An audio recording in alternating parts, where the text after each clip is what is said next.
Hello my lovely beautiful students, कैसे हो आप सभी लोग। आई होप कि सभी लोग बढ़िया होंगे एकदम और मन लगाकर पूरा पढ़ाई कर रहे होंगे।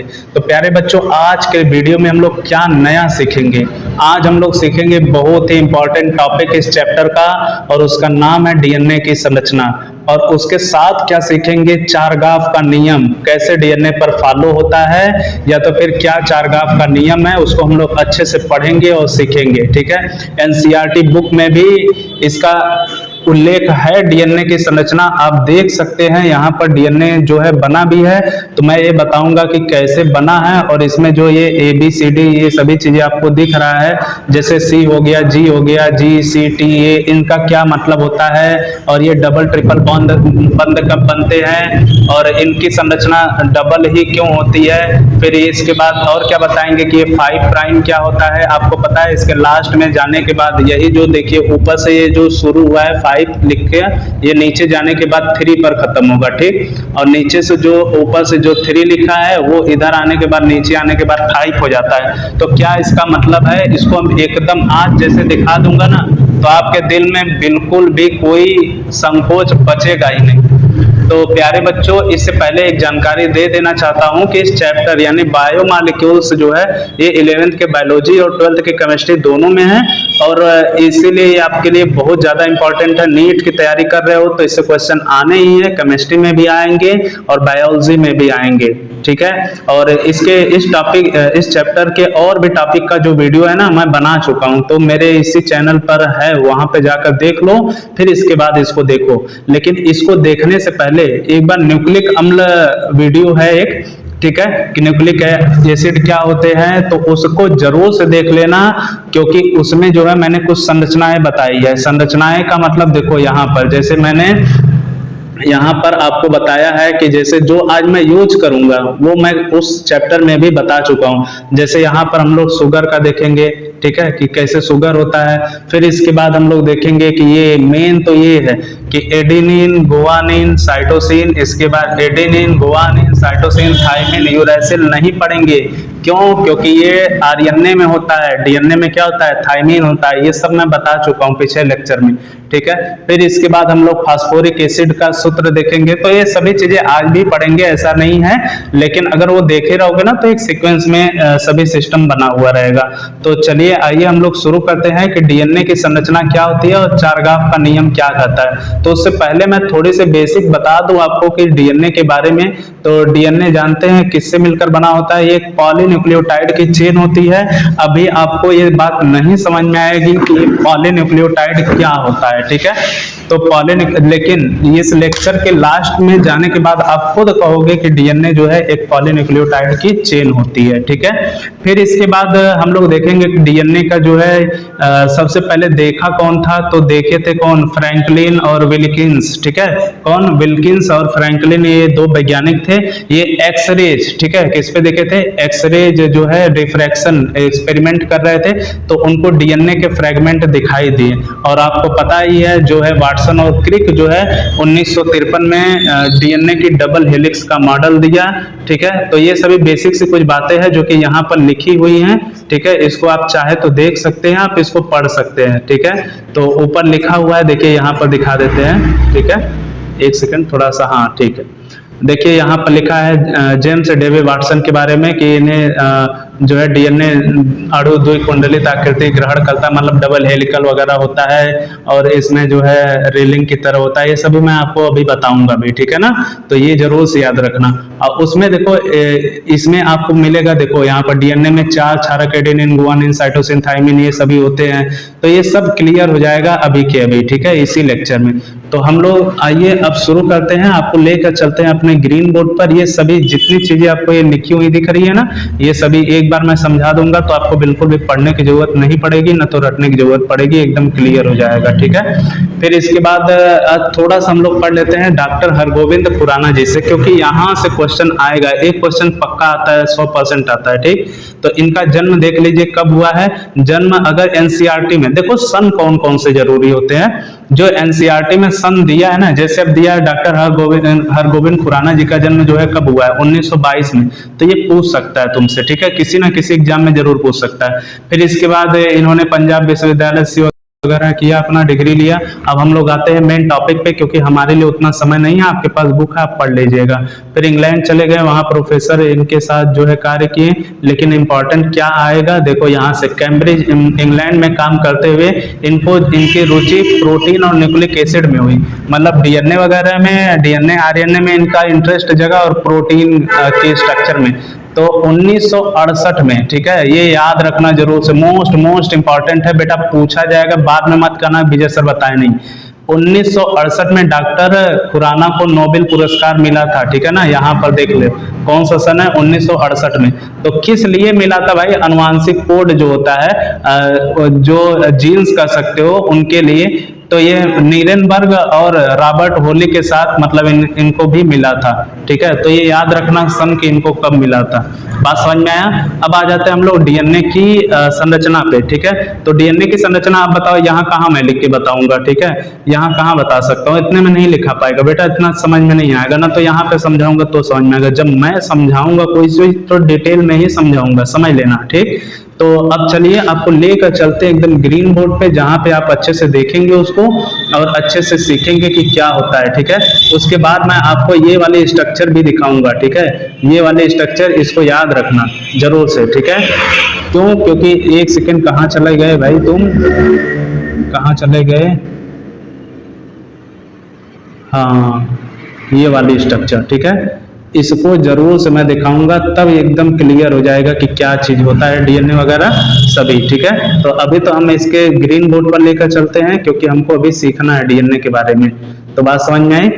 तो अब ग्रीन बोर्ड हम लोग का ओपन हो रहा है। तो अब सभी लोग पेन कापी लेकर एकदम बढ़िया से रेडी हो जाओ। तब तक हम कलर इसका चेंज कर लेते हैं। देखो नोट्स प्रॉपर ना, जो मैं अलग से बोर्ड पे बताता हूँ या बोलता हूँ, जो तुमको लगे कि बहुत ज्यादा सर इंपॉर्टेंट बोल दिए, तो उसका नोट्स बना लिया करो। बाकी तो एनसीईआरटी बुक है ही, तो उसको हाईलाइट कर लिया करो, ठीक है। तो डीएनए देखो बेटा 3 चीज से मिलकर बना होता है। उससे पहले ये जान लो कि डीएनए दिखता कैसा है। जब भी तुम डीएनए कभी देखे भी होगे तो ऐसे तुमको दिखा होगा, ठीक है, ऐसे डबल हेलिकल के रूप में, ऐसे, ठीक है, एक के ऊपर एक का हेलिक्स रहता है और इनके बीच में तुमको ऐसे कुछ सीढ़ी की तरह दिखाई दिया होगा, ठीक है। तो अब देखो इसमें बहुत इंटरेस्टिंग इसकी स्ट्रक्चर है। तो यही पूरा इसका स्ट्रक्चर ना 3 चीजों से मिलकर बना होता है। जैसे मैंने न्यूक्लिक एसिड पढ़ाया था वैसे ही बताऊंगा। बात समझ में आया। तो देखो जैसे इसको मैं किनारे कर देता हूं, क्योंकि इसका अभी मैं यूज नहीं करने वाला हूं भाई। चलो तुम किनारे, ठीक। अब देखो फर्स्ट उसमें से क्या होगा, जो पहला होगा वो होगा फास्फोरिक एसिड। क्या होगा, फास्फोरिक एसिड, ठीक। या तो इसको क्या कर सकते हो, जब ये ग्रुप के रूप में आ जाएगा, H+ अपना डोनेट कर देगा तो ये आ जाएगा फास्फेट ग्रुप। क्या कहलाएगा, फास्फेट ग्रुप, ठीक। इसका फार्मूला मैं बताया भी था आपको, क्या होता है H3PO4, ठीक है। और यहां से ये त्याग देगा तो क्या बचेगा PO4, और ये H+ जो 3 जाएंगे प्लस के रूप में, तो यहाँ 3 माइनस आ जाएगा, ठीक है। फिर इसके बाद हम लोग दूसरा देखेंगे। दूसरा क्या होता है, पेंटोज शुगर। कौन से शुगर, पेंटोज शुगर। और पेंटोज में भी अगर हम लोग कौन सा, पेंटोज शुगर का सूत्र क्या होता है, C5H10O5, लेकिन यहाँ पर C5H10O4 ही होगा। क्यों, क्योंकि यहाँ पर डीऑक्सीराइबोस शुगर होता है, मैं बताया था पिछले लेक्चर में, ठीक है। तो क्या होगा, C5H10O4 दूसरा हो गया। और तीसरा अगर हम लोग चीजें यहाँ पर पढ़ेंगे, कौन सा तीसरा चीज से मिलकर बना होता है, तो नाइट्रोजिनस बेस, ठीक है। कौन सा बेस, नाइट्रोजिनस बेस। और इसमें भी मैं आपको 2 टाइप मतलब 2 प्रकार बताया हूं, जो कि आपको जानना जरूरी है। फर्स्ट इसमें क्या होगा, प्यूरिन। कौन सा, प्यूरिन। और सेकंड क्या होगा, पिरिमिडीन। अब हम लोग क्या देखेंगे कि इसमें भी 2 आते हैं। एक कौन आएगा, एडेनिन, और कौन आएगा, गुआनिन। ये एडेनिन गुआनिन क्या होता है, इसके स्ट्रक्चर अभी मैं दिखाया भी था शुरू में, या तो फिर पिछले लेक्चर में न्यूक्लिक एसिड वाले में मैंने बताया है बढ़िया से, ठीक है। तो वहां सीख सकते हो कि इसका स्ट्रक्चर कैसे बनेगा। यहाँ पे पिरिमिडीन में क्या देखेंगे, साइटोसिन और थाइमिन। इतना बात क्लियर है। डीएनए 3 चीजों से मिलकर बना होता है। कौन कौन सा, फास्फोरिक एसिड या फास्फेट ग्रुप कर सकते हो, फिर पेंटोज शुगर C5H10O4, फिर तीसरा क्या होगा, नाइट्रोजनस बेस। नाइट्रोजनस बेस में कितने टाइप, 2 टाइप, प्यूरिन और कौन सा पिरिमिडिन। इसके बाद हम लोग देखेंगे एडेनिन, प्यूरिन में कौन आएगा adenine guanine, adenine guanine, adenine guanine. अब पिरिमिडिन में कौन आएगा साइटोसिन थाइमिन, साइटोसिन थाइमिन। ठीक, अब इसके बाद अब आ जाओ हम लोग डीएनए की संरचना पे आ जाते हैं। ठीक है, जो डीएनए ऐसा दिख रहा है हम लोगों को, हम लोग देखेंगे। अब हम अपने आप को थोड़ा इस लिखे हुए वाले भाग पे करते हैं। ठीक, तो अब देखो यहाँ पर ना जब डीएनए को कभी खोलोगे तो देखो ऐसे हो जाएगा, क्योंकि ये तो कॉइल होता है जानते ही हो। देखो ऐसे होगा तो नहीं बताओ, ठीक है,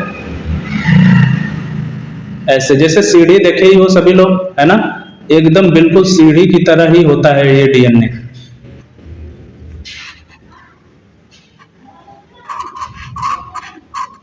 ठीक, तो ये अब देखो सीढ़ी में कितने पार्ट होते हैं, दो पार्ट होते हैं। एक ये वाला पार्ट है जो ऐसे बांस की तरह लगा रहता है सीधे। तो ये बेटा ना अब ये पूरी संरचना किससे बनी है, यही तीनों से मैंने बताया ही अभी।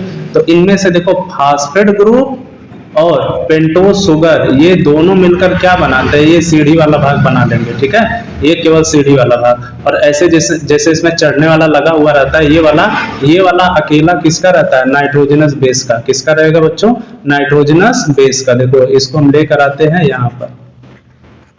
ठीक, तो देखो ये सीढ़ी में जो चढ़ने वाला किसका बना हुआ होता है नाइट्रोजनस बेस का। और ये दोनों पार्ट किसका बना, ये दोनों से मिलकर क्या बना रहता है इसकी बैकबोन। इसे क्या बोलेंगे बैकबोन ऑफ डीएनए।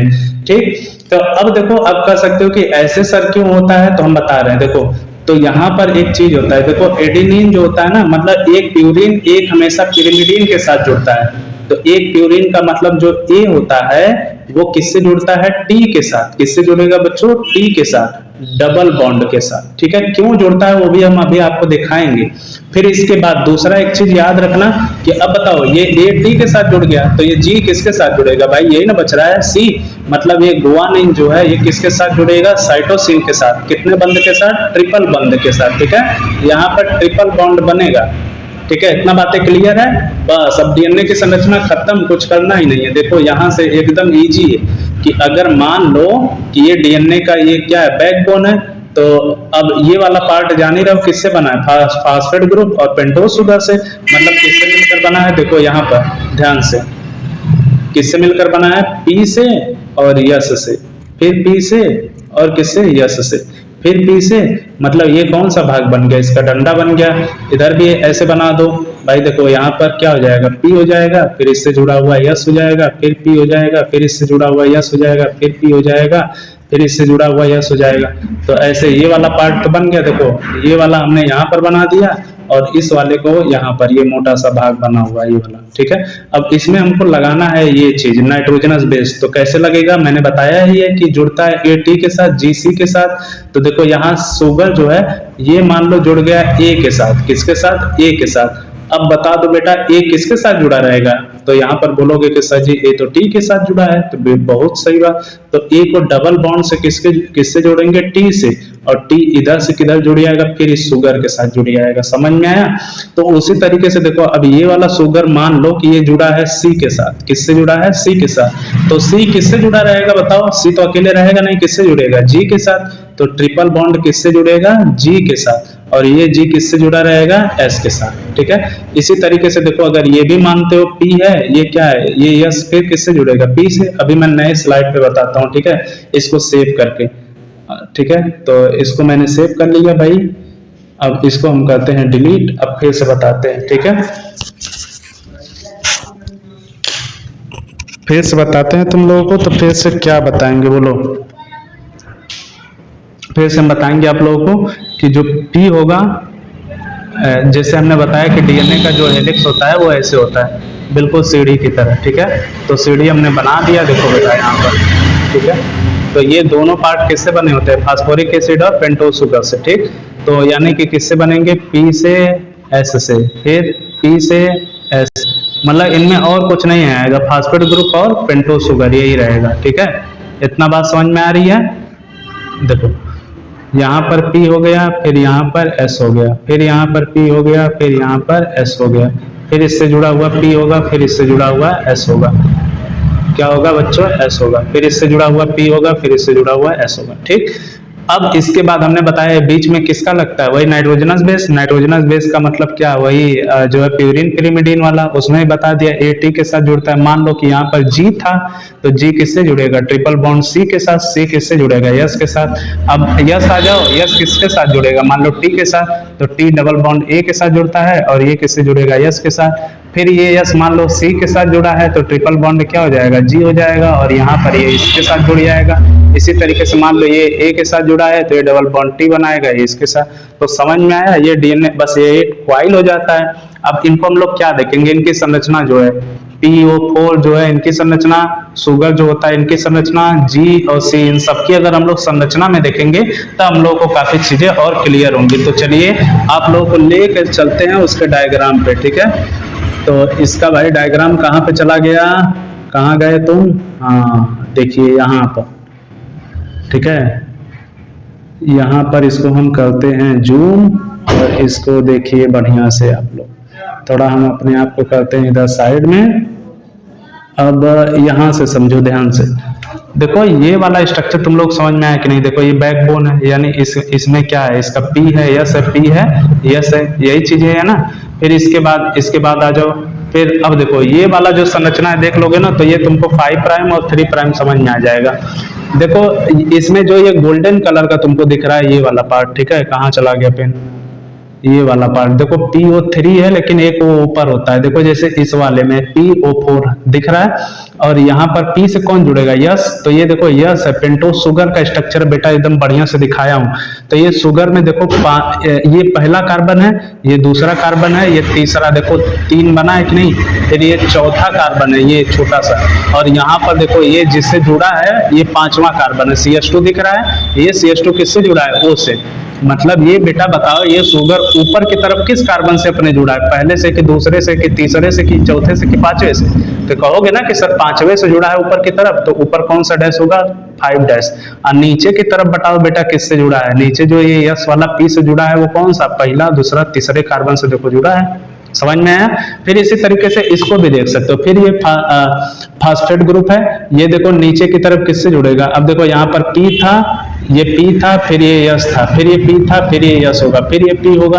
और देखो तुमको ऐसे शैडो की तरह दिख रहा है कि नहीं। शैडो का मतलब क्या हुआ कि शैडो का मतलब क्या हुआ कि इसी के अंदर ये बैकबोन है, ठीक है, बैकबोन है, और ये वाले पार्ट क्या लगे हुए हैं, ऐसे वाले, ठीक है।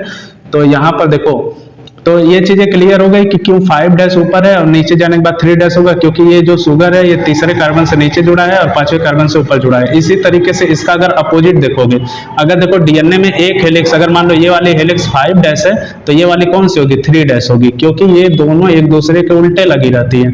अब यहाँ पर जैसे देख लो, यहाँ पर बताओ P है, P किससे जुड़ा है, यस से जुड़ा है। तो यस देखो, अब यहाँ पर यस देखो उल्टा बना है, यहाँ पर देखो सीधा बना है, और यहाँ पर देख लो, देख रहे हो इसकी संरचना उल्टी हो गई है। तो ये कार्बन नंबर 1 हो जाएगा, ये 2 हो जाएगा, ये 3 से देखो ऊपर जुड़ा है, दिख रहा है। और फिर इसके बाद ये 4 हो जाएगा और ये 5 से देखो नीचे की तरफ जुड़ा है। तो यानी कि 3 से ऊपर जुड़ा है तो कौन सा इंड ऊपर होगा, 3 डैश। और फिर इसके बाद 5 से नीचे जुड़ा है तो कौन सा इंड नीचे होगा इसका, 5। देखो यहाँ पर नीचे तुम लोगों को दिख भी रहा है कोने में, देखो 5 डैश लिखा है ना, इंड। तो समझ में आया इसका स्ट्रक्चर। अब आ जाओ इसके इस वाले स्ट्रक्चर पे, मतलब देखो यहाँ पर ये क्या दिया हुआ है। अब इससे देखो हमने क्या जोड़ा था, इससे मान लो कहे थे G हो गया, तो G का स्ट्रक्चर देखो रियल में ये होता है, NCERT में देख लेना, ठीक है। गुआनिन का स्ट्रक्चर ये है। अब इससे देखो ट्रिपल बॉन्ड बनाया है, देख रहे हो ना। ट्रिपल में भी कौन सा बंध बना है बताओ, हाइड्रोजन बंध। कौन सा बंध बनता है, हाइड्रोजन बंध। तो ये पूछा जा सकता है एग्जाम में कि जो DNA होता है, DNA के जो नाइट्रोजनस बेसिस में कौन से बंध पाए जाते हैं, कौन से बंध से एडेनिन थाइमिन के साथ और गुआनिन साइटोसिन के साथ आपस में जुड़ा रहता है, तो हाइड्रोजन बंध। इसी तरीके से देखो C के साथ जुड़ा है, तो इसी तरीके से देखो T वाला A के साथ डबल केवल बॉन्ड बनाया है। समझ में आया ये वाला स्ट्रक्चर, ठीक है प्यारे बच्चों। अब आ जाते हैं हम लोग ना चारगाव के लॉ पर, क्योंकि चारगाव के लॉ से तो न्यूमेरिकल जरूर आता है, ठीक है, सॉल्व करने के लिए। तो क्या आएगा, अच्छा ये बताओ क्या ऐसा है कि मान लो किसी का ये DNA है, किसी भी जंतु का, तो गुआनिन मान लो 5 ठो है, किसी के DNA में गुआनिन अगर 5 है तो बताओ साइटोसिन कितना होगा। तो बेटा सीधी सी बात है, जितना गुआनिन होगा उतना साइटोसिन भी होगा ना। क्यों, क्योंकि भाई जितना भी गुआनिन होगा वो किससे जुड़ता है, साइटोसिन के साथ। अगर 5 गुआनिन है तो 5 ही क्या होगा, साइटोसिन भी होगा। ठीक है, ऐसे आओ हम लोग क्वेश्चन को कुछ सॉल्व करते हैं। ठीक है, फिर इसके बाद चारघात नियम को देखते हुए, ठीक, देखो कहाँ चले गए भाई, हाँ ठीक। तो इतना बात समझ में आई आपको, ये स्ट्रक्चर समझ में आया। इसको भी हम करते हैं सेव, इसके बाद हम दिखाते हैं आपको चारघाव का नियम क्या कहता है। ठीक है, तो चारघाव का नियम ये कहता है ना बच्चों कि जो प्यूरिन की मात्रा होती है, किसकी मात्रा, प्यूरिन। ठीक है, तो प्यूरिन मतलब क्या, एडेनिन प्लस गुआनिन, ये बराबर होते किसके, C प्लस T, यानी कि ये CT किस में आएंगे, ये आएंगे पिरिमिडीन में। ठीक है, पिरिमिडीन के बराबर होते हैं। ये तो चारघाव का हो गया पहला नियम। ठीक है, देखो कितना इजी है भाई, जितना A और G होता है उतना ही क्या होगा, C और T होगा। दूसरा क्या नियम कहता है इसमें, दूसरा ये कहता है कि भाई देखो ये फर्स्ट हो गया और ये सेकंड क्या कहता है कि एडेनिन की मात्रा बराबर होती है किसके, थाइमिन के, और इसी तरीके से गुआनिन की मात्रा किसके बराबर होगी, साइटोसिन के। ये बराबर लगाएं, बंद नहीं बनाएं। ठीक है, तो ये तो जाहिर सी बात है यार, डीएनए का स्ट्रक्चर देखिए, अगर उसमें एडेनिन कहोगे कि 10 है तो कहना पड़ेगा थाइमिन भी 10 है।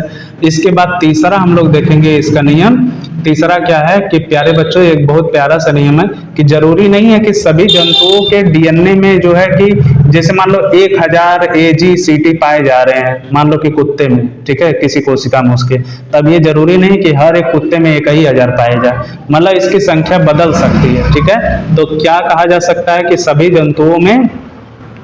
जंतुओं में जो है ये एडेनिन और गुआनिन, इनकी मात्रा और इनकी मात्रा तो सेम रहेगी, लेकिन इनका अनुपात जो है, अनुपात तो सेम रहेगा, लेकिन डीएनए में इनकी संख्या बदल सकती है। ठीक है, डीएनए में संख्या बदलने का मतलब ये 1000 भी पाए जा सकते हैं, 2000 भी, लेकिन पाए जाएंगे तो जोड़े में पाए जाएंगे, जोड़ा इनका टूटेगा। ठीक है, और जोड़ा कौन किसके साथ बनाता है तो बता ही दिए। अब क्वेश्चन ये आ सकता है ना तुम लोगों से नीट में, ये आता भी है, मोस्ट इंपॉर्टेंट क्वेश्चन है, बता रहे हैं। ठीक है, तो क्वेश्चन क्या पूछता है, देखना यहाँ पे ध्यान देना, क्वेश्चन क्या पूछता है ना बच्चों, क्वेश्चन लिख रहे हैं कि यदि कोई किसी सेल में, यदि किसी सेल में, ठीक, यदि किसी सेल में 40% गुआनिन है, क्या है, गुआनिन है, जी का मतलब क्या है, गुआनिन है, तो इस कोशिका में, कोशिका का मतलब समझ ही रहे हो, सेल, इस कोशिका में साइटोसिन नहीं, एडेनिन की मात्रा बताइए, किसकी बताइए, एडेनिन की मात्रा बताइए। तो देखो बेटा यहीं से गड़बड़ा मत जाना एकदम, ठीक है, और वहाँ का बोलोगे तो तुरंत गलत होगा, वहां से गलत टिक मार के आओगे। एकदम ध्यान से करना है किसी चीज को। जानते हो किसी भी जीव जंतु में जो जेनेटिक मटेरियल ये सभी पाया जाता है वो हमेशा 100% होता है। कितना होता है, 100%। ठीक है, कोई भी वैल्यू हमेशा अपने आप में कितना होती है, 100%। तो 100% में ये कह रहा है कि 40% क्या पाया जा रहा है भाई, 40% क्या पाया जा रहा है बताओ, गुआनिन पाया जा रहा है। ठीक है, तो 40% अगर गुआनिन है, 100 में से 40 अगर गुआनिन है तो बताओ 40 ही क्या होगा, साइटोसिन भी होगा। ठीक है, अगर क्यों, क्योंकि गुआनिन किसके साथ बंध बनाता है, साइटोसिन के साथ, तो गुआनिन और साइटोसिन ही जो है 80% हो गए। कितने हो गए, 80%। अब इसके बाद इसमें से बचा कितना बताओ, इसमें से कितना बचा, सिर्फ 20%।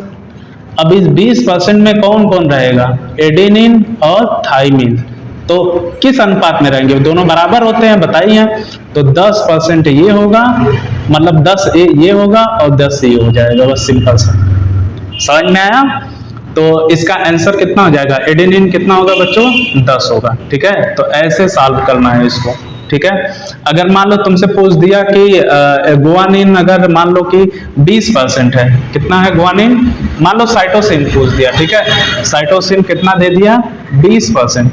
तो अब बताओ कि मान लो क्वेश्चन में दे दिया साइटोसिन % है, तो थाइमिन कितना होगा। ठीक, तो हमको मालूम है कितना, साइटोसिन अगर 20 है तो गुआनिन भी कितना होगा, 20 होगा, तो यानी टोटल ये दोनों मिलकर कितने हो गए, 40। तो 100 में से टोटल सेल में कितने होते हैं, 100, तो 100 में से 40 तो यही हो गए साइटोसिन और गुआनिन। अब इसके बाद बच कितना रहा है, 100 में से 40 ये हो गए तो कितना बचेगा 60। अब 60 में से 30 क्या होगा बताओ, एडेनिन, और 30 क्या होगा, थाइमिन। तो इस तरीके से इसको सॉल्व करना है, ठीक है।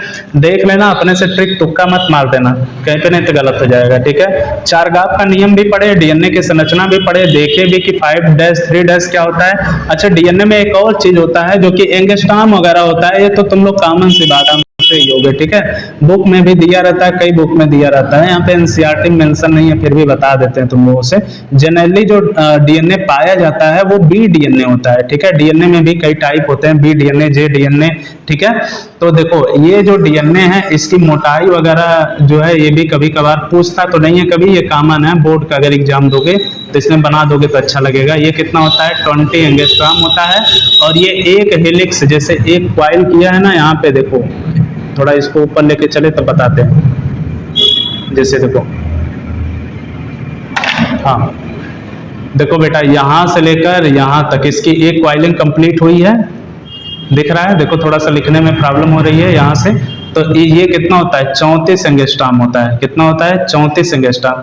तो और एक एक के बीच की दूरी कितनी होती है, जैसे ये सी और जी और सी, इनके बीच की डिस्टेंस होती है 3.4 एंगस्ट्रॉम। तो बेटा ऐसा क्यों हुआ, क्योंकि पता है तुमको जो बी डीएनए होता है इसके एक बार के कॉइल में, एक बार के ट्विस्ट में कितने रहते हैं, जो न्यूक्लियोट वो नाइट्रोजनस बेस 10 रहते हैं। समझ में आया, क्योंकि बेटा 10 रहते हैं तभी ना एक मुड़ान में कितने रह रहे हैं, 3.4, ठीक है। एक के बीच की दूरी कितना है, 3.4, फिर अगले के बीच की भी दूरी कितनी होगी, 3.4। तो ऐसे करते करते 3.4 दहा में कितना हो जाएगा, ये 34 हो जाएगा, 10 हट जाएगा, ठीक है। तो ये इसका सिंपल सा स्ट्रक्चर है, ठीक है। और भी कुछ बहुत ज्यादा तो इसमें नहीं दिया हुआ है, ठीक है। तो ये याद रखना, ठीक। तो डीएनए की संरचना यहाँ पर कंप्लीट हो जाती है। थोड़ी बहुत आरएनए के बारे में भी बताया है, तो वहां पे चलो एनसीईआरटी में हम बता देते हैं तुम लोगों को कि आरएनए भी देखो, क्योंकि न्यूक्लिक एसिड का ही पार्ट होता है, ठीक है। वैसे आरएनए की हम अलग से एकदम बढ़िया से वीडियो बनाएंगे और उसकी जो है ये तीनों संरचना वगैरह दिखाएंगे तुम लोगों को। तो देखो यहाँ पर आरएनए के बारे में कुछ दिया हुआ है, क्या दिया है आरएनए की, अगर कभी देखो आरएनए हमेशा कैसा होता है, सिंगल होता है। अगर तुमको डबल हेलिकल टाइप में आरएनए दिखा भी, मतलब डबल की तरह, जैसे डीएनए की तरह अगर दिखा आरएनए, तो समझ जाना कि वो एक ही जो है उसी का पूंछ घूम के बना है, लेकिन होता एक ही है, दो कभी नहीं होते आरएनए, ठीक है, डबल हेलिकल। तो देखो आरएनए की जो द्वितीयक संरचना में कुंडली मतलब हेलिक्स केवल एक रज्जुक की बनी होती है। एक रज्जुक मतलब केवल सिंगल स्ट्रैंड की बनी होती है, जो कभी कभी आरएनए में उपस्थित हेलिक्स के मतलब वही जो उसका क्या कहते हैं, उसका स्टैंडर्ड के स्वयं के मोड़ने के कारण बनती है, ठीक है। आरएनए के अणु 3 प्रकार के होते हैं, जानते ही हो, जो भिन्न क्रियाएं करते हैं। एक M RNA, messenger RNA, R RNA मतलब राइबोसोमल आरएनए, और टी आरएनए मतलब ट्रांसफर आरएनए, ठीक है। ये 3 प्रकार के आरएनए होते हैं। अब अगले वीडियो में हम लोग देखिए क्या कवर करते हैं, विटामिन, ठीक है। क्या कवर करेंगे, बस 2 ही टॉपिक प्यारे बच्चों बचा हुआ है, एक विटामिन और एक कौन सा चीज, एंजाइम। मोस्ट इंपॉर्टेंट रहेगा एंजाइम, ठीक है। लेकिन विटामिन भी किसी से कम नहीं है, बहुत प्यारा सा वीडियो दूंगा, उसमें से भी क्वेश्चन आते हैं, 100% आते हैं, ठीक है। वो एकदम प्यारा सा लेक्चर होगा, वहां से देख लोगे ना तो तुम्हारे सभी क्वेश्चन एकदम हवा में। उसकी ट्रिक भी बताऊंगा मैं कैसे याद करना, और बहुत छोटी सी ट्रिक होगी, ठीक है। और ऐसा भी नहीं कि कुछ अलग चीजें याद करनी पड़ेगी, जो डेली लाइफ में यूज करते हैं वही ट्रिक रहेगी, उसे से याद कर लेना और वही क्वेश्चन तुम लोग को आएगा और देख के उड़ा देना उसको, ठीक है। तो आई होप कि सभी लोग को ये वीडियो जरूर पसंद आया होगा, डीएनए की संरचना बनाने आ गई होगी और सभी कारण का पता भी चल गया होगा। और एक चीज और तुम लोगों को बताना मैं भूल गया कि न्यूक्लियोटाइड पॉलीन्यूक्लियोटाइड क्या होता है, देखो यहाँ पर, ठीक है। ग्रीन बोर्ड पर आ जाओ, बस ज्यादा नहीं समय लूंगा तुम सब लोगों का, बस 2 मिनट मुझको समय दो, जिससे मैं बता दूं कि भाई न्यूक्लियोटाइड और पॉलीन्यूक्लियोटाइड क्या होता है। वैसे मैं न्यूक्लिक एसिड वाले चैप्टर में भी बताया हूं उसको, ठीक है। अगर वहां से भी देखे होगे तो जरूर से तुम लोगों को याद आया होगा, इसीलिए मैं इसको सेव किया हूं, ठीक है। कहाँ चले गए भाई, चलो अभी लग रहा है मिल नहीं रहा है, ठीक है। ये तो जो है कार्बोहाइड्रेट का टाइप वगैरह मिल रहा है, ठीक है। तो देखो हम बता देते हैं, जैसे कहें ना कि डीएनए कितनी चीजों से मिलकर बना होता है, बताओ 3 चीजों से मिलकर बना होता है। कौन कौन सा, पेंटोस शुगर, हाँ सॉरी पहले शुरू से बताते हैं, फास्फोरिक एसिड या फास्फेट ग्रुप, दोनों में से कुछ भी बोल सकते हो।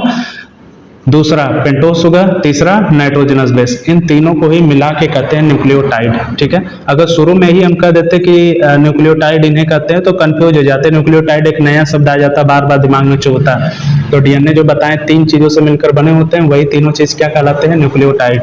अब उनकी रिपीट रिपीट रिपीट कई बार वो रिपीट करते हैं डीएनए की संरचना में, तो वो क्या कहलाते हैं? पॉलीन्यूक्लियोटाइड। जैसे कि देखो यहाँ पर दिखा देते बेटा, बिल्कुल हम तुम लोगों के माइंड में किसी प्रकार का डाउट नहीं रखना चाहते हैं। ठीक है, क्योंकि डाउट रहेगा तो तुम लोग जरूर हमसे संतुष्ट नहीं हो पाओगे। ठीक है, तो हमने क्या बताया तुम लोगों को, देखो यहाँ पर लिखते हैं थोड़ा सा।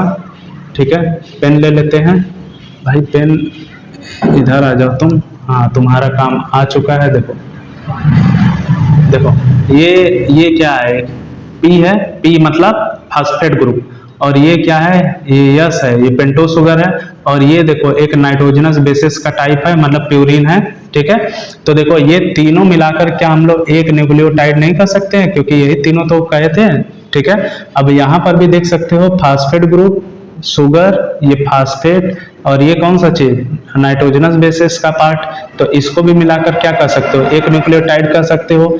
इसी तरीके से देखो ये वाला भी एक न्यूक्लियोटाइड कहा जा सकता है, ये वाला भी एक न्यूक्लियोटाइड, या तो फिर सीधे सीधे बड़े में भी एक न्यूक्लियोटाइड कहोगे तो दोनों आ जाएंगे। जैसे देखो नीचे वाले में बताते हैं, यहाँ पर गोजापाई ज्यादा करने की जरूरत नहीं है।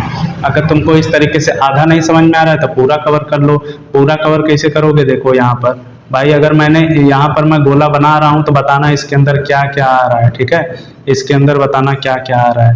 ठीक, देखो मैंने मान लो इसको कवर कर लिया। ठीक, तो यहाँ पर देखो पी आ रहा है, पी मतलब फास्फेट ग्रुप, और कौन सा आ रहा है? शुगर। और ये कौन सा चीज है? ये नाइट्रोजनस बेस है कि नहीं? बताओ, प्यूरिन पिरिमिडिन। ठीक है, तो तीनों आ गया, मतलब एक न्यूक्लियोटाइड हो गया। इसी तरीके से इसके नीचे वाला जो क्रम है, ये वाला भी एक न्यूक्लियोटाइड होगा। इसी तरीके से इसके ऊपर वाला भी एक क्रम है, ये भी एक न्यूक्लियोटाइड है। तो बेटा बहुत ज्यादा नहीं तुमको दिख रहा है न्यूक्लियोटाइड आपस में जुड़ा है? तो बहुत ज्यादा जब न्यूक्लियोटाइड जुड़ेगा तो उसी को तो कहते हैं पॉलीन्यूक्लियोटाइड। क्या बोलेंगे?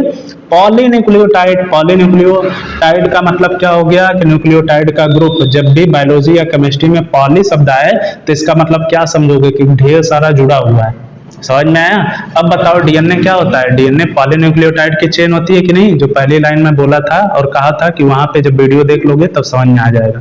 ठीक है, आई होप कि अब देखो सभी डीएनए के बारे में यहाँ पर खत्म हो चुका है बातें। ठीक है, समझ में आया? अगर अभी भी तुमको लग रहा है कुछ छूट गया या कोई डाउट है तो जरूर से कमेंट में कर देना। ठीक है, चैनल पर बने रहने के लिए आप सभी लोगों का धन्यवाद। ऐसे ही बने रहिए, हम आपको बेहतरीन कॉन्सेप्ट के साथ एनसीईआरटी बुक के साथ लेकर चलेंगे और पढ़ाई कराएंगे, जिससे आपको क्वेश्चन भी आगे सॉल्व कराएंगे नीट में आने वाले। ठीक है, तो ये चैनल आपके लिए बहुत ज्यादा बेनिफिशियल है। चलिए मिलते हैं नेक्स्ट वीडियो में, तब तक के लिए आप लोगों को good night, good morning, good evening, सभी चीजें।